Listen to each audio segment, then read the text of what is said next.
Hey there, and happy Wednesday to you. It is a beautiful day outside.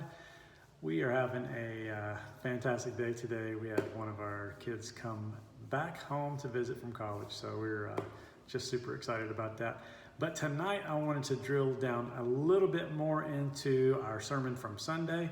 If you were unable to catch Sunday's message, you need to stop this right now and go back to Sunday's sermon. Pastor Hannah preached an incredible sermon. She gets better every time she preaches, and I want you to hear it. If you come from a tradition that has an issue with ladies as pastors, I first want to say I understand that many people are raised that way, but I also want to say this is not some bandwagon that we are jumping on. We are part of the Nazarene denomination, and we have been doing this for over 100 years. So to us, this is not an argument or something of discussion. It's just part of our DNA. It's who we are. And so just want to say that that's who we are as a people. And if you have a real issue with that, I just want to tell you there's a lot of churches in town that will probably line up with your vision even better. But anyways, you got to hear that message. It's great. I'm sure you scroll probably a little bit better than a third of the way through the service, and you'll see the sermon. And just great message. She preached from Ephesians chapter 2, verses 1 through 10. And I wanted to look into Ephesians chapter 2, verses 8 tonight. We're talking about grace and the challenges to it and what it means. Ephesians 2:8 says this: God saved you by his grace when you believed. And you can't take credit for this.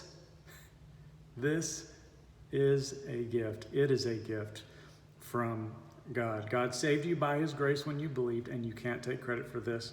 It is a gift from God. Now, we love being shown grace sometimes. Some of us love it. Some of us don't know quite how to handle grace. If we look at what grace is getting something that you don't deserve. It's being paid something that you didn't earn. It's being gifted something. A gift is, the definition is there. It's free, right? You didn't earn it. Somebody just decided to give it to you. But some of us struggle with grace. Even Christians struggle with grace sometimes. Here's what I came up with for some of our challenges to grace. Our first thought is we don't deserve it. And the truth is, you don't deserve it. And the truth is, I don't deserve grace. But grace, God's grace, which is a great song, grace is not getting what you deserve. And I know that we all feel like we want to take responsibility for what we've done. I was talking to a guy a couple weeks ago connected to our church, and he said, I take full responsibility for my sin. I think he was saying, grace is hard for me to accept. That's what I heard. Grace doesn't mean we're not responsible for the sin that we have committed or omitted. Grace does not mean Jesus just brushes it off and says, it's not a big deal. To know how deep grace goes, we have to look at Jesus. We have to look at his life. We have to look at a God that doesn't just stay up there, but the God who comes down, he gets on our level. He leaves glory, gets on our level, shows us how to live, shows us how to love, teaches us, models it to us, perfectly obeys the Father, and then surrenders his life through death and crucifixion, and comes back to life. God brings him back to life. That's why we celebrate Jesus. If he just died, this would not be worth celebrating. But we serve a risen God. Grace is about not getting what you did deserve. What we did deserve is what Christ got, and that was killed. But instead, he shares his riches, his glory, his new life with us. We believe that when Christ died and he came back to life, that he just broke right through death and entered into a new life. And it's that kind of new life that grace enables us to live. God's grace, the grace of Jesus. Grace is difficult for some of us because, we know we don't deserve it. But that's the definition of grace, getting what you don't deserve. The other thing is, we like to take credit for things. I've said this before, but for me, I'm a words of affirmation guy. I like to be told or written or some kind of communicated with in some way that what I'm doing is okay. I'm okay if you tell me if I'm not hitting a home run every now and then. If you tell me there are things I can improve on, I get that. I'm willing to work on that. Sometimes I just don't catch everything, like all of us. But I like to be given credit sometimes. I guess that's just the human part of me, and that's something that God is, honestly, he's helping me with. We like to take credit for things. We like to point at a project and say, I did that. I finished that. I completed that. I came up with that whole curriculum by myself, or I tore down that fence and rebuilt a new one by myself, with my own bare hands. And that verse says, this is the killer, man. God saved you by his grace when you believed, and you can't take credit for this. And so many times we want to take credit for what only God can do. And that's where we get off track. We have to receive grace with open hands, which is what we bring to it, right? This is what we bring to the relationship with God. Nothing. But then he gives us his grace, and he makes us something. Here's some facts about grace. I just made a note of this in my phone. Maybe you want to do the same, but these are facts about grace that are always true. 1, grace always exists. Grace is always available. And now I know somebody's going to say, well, after you die, there's no grace. I don't know. Somebody can probably quote a Bible verse to me that says, once you take your last breath, that's it. But I just feel like God is just so absolutely full of grace. Grace always exists. Grace is always available. Grace is always good. It's never bad to receive God's grace. And grace is always victorious. Again, grace does not leave us where we are. It doesn't just bail us out of the jail that sin had us in. It boosts us up into the life of Christ. It changes us and it transforms us.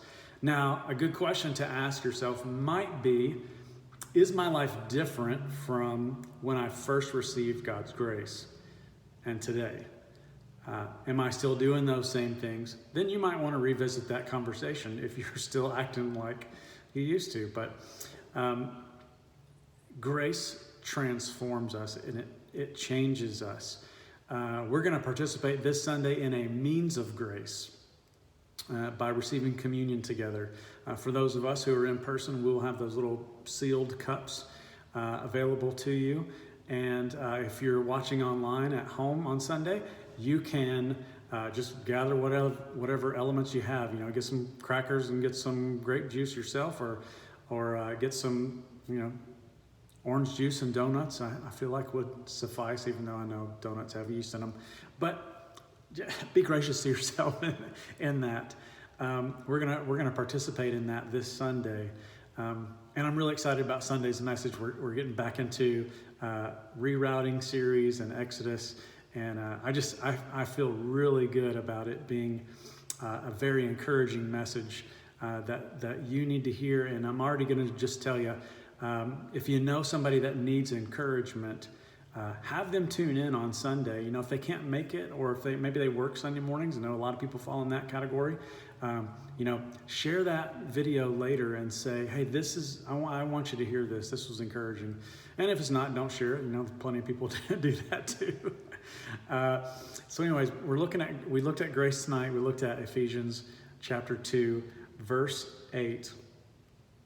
And the last thing I want to say about grace is that grace is what's going to set Christians apart these days. Grace is what,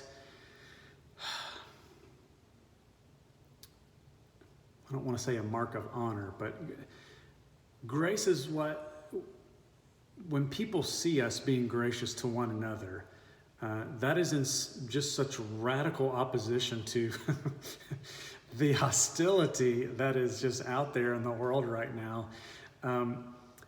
Grace is so attractive, and it's grace. It's that ability for us, once we have not gotten what we deserved, once we've received Jesus' grace, that same grace received is what makes us able to dispense grace. And that's going to help us get above political discussions. It doesn't mean we don't talk about that. I think it's important that we have those conversations, and I hope you're registered to vote, and I hope you go vote. But grace is that special capability that helps you, with God's help, to see the person on the opposing side as lovable and valuable, and grace that's going to be able to help us hold these conversations with one another on those things that we disagree about. It means, we're not constantly just trying to gun the other person down. We're trying to love the other person the way that Jesus loved us. And so I hope that you'll examine your own life, and I'm going to think about this today as, where do I need to show myself grace, and where do I need to show someone else grace to? Because we all need it. And the good news is God offers it to us all. So I hope that you have a wonderful Wednesday. Grace and peace to each one of you. I love you.